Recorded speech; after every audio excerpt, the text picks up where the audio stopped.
Okay, so we're going to look at Heron's formula, which is a formula for finding the area of a triangle using the side lengths.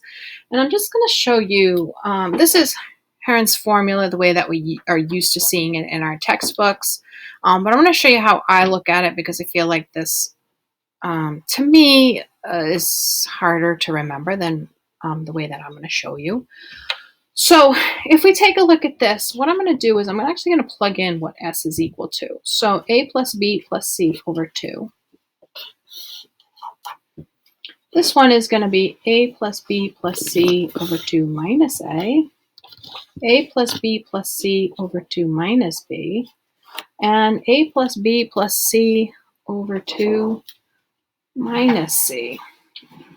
Okay, so this one I'm going to leave alone.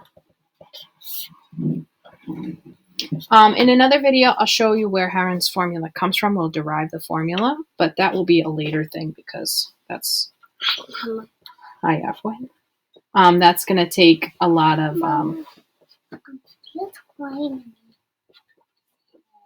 he hit his head.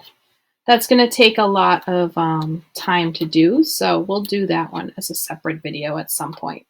Okay, so now what I did was I changed A to 2A over 2, B to 2B over 2, and C to 2C over 2 so that I can combine these fractions. Does everyone see what I did there? So now what I'm going to do is actually do the subtraction. So we'll have A is equal to, this one is A plus B plus C over 2. This one, when I have A minus 2A, that'll be a negative A. So we'll have B plus C minus A over 2.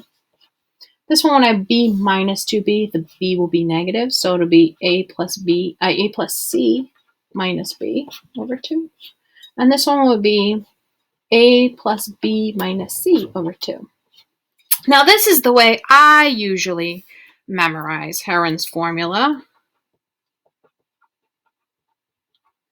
And why do I do it that way? Because to me, this seems easier. Because take a look.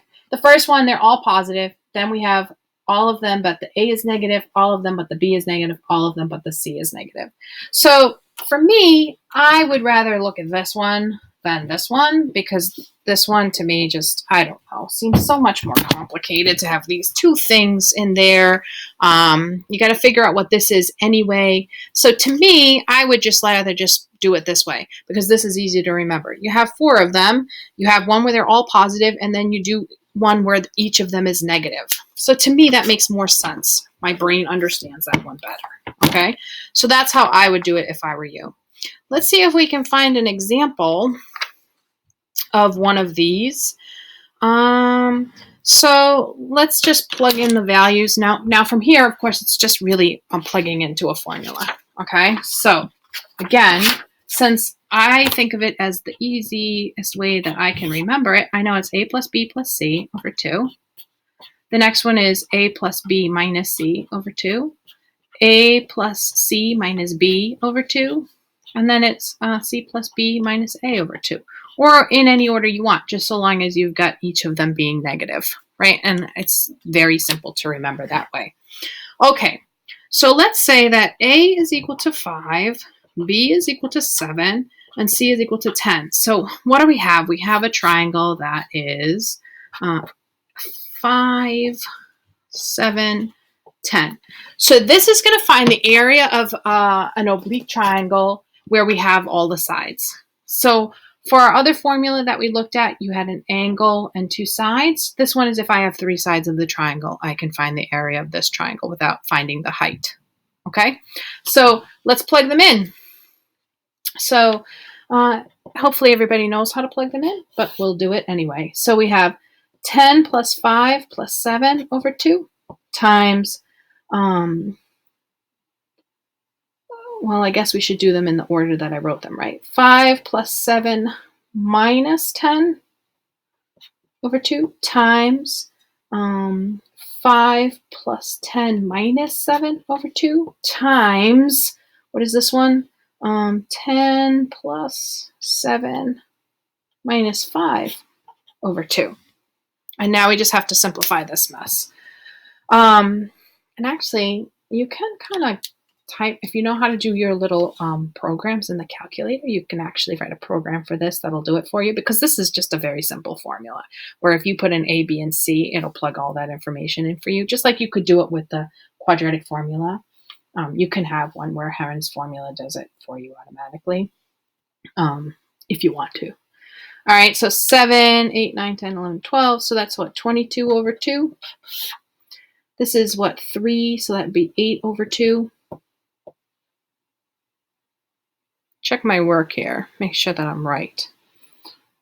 Negative 3. So that would be negative 3. So that would be a 2. See what I mean? You got to check. You can't just take my word for it. Is that 17, 18, 19, 20, 21? Yeah, that one's right. Okay. That one would be the 3 plus 5. That would be the 8 over 2. And then this one would be 17 minus 5. So that would be 12 over 2, I want to say. So it would be 11 times 1 times 4 times 6. So 66 times 4, whatever that is. 24. Is that 264? Oh, is that a number that we like or no? The square root of 264? No, it's not what we like. So this would be the square root of 264. If I did the math right. Wait, let me just check. 66 times, what did I say? 4. Okay, I'm good. All right, so you're just plugging them into the formula. Again, I'll have a video later where we derive this formula. It's, like a long derivation because there's a lot of arithmetic, but it's not that difficult a derivation, and it comes from your other formula, the one where it's the area equals 1/2 sine, AB sine C. It comes from this one, plugging it into there, and the law of cosines. But using the formula is very simple, and I think if you think about it this way, to me, it makes more sense in my brain, or not more sense in my brain, but it's easier to remember for me. Okay?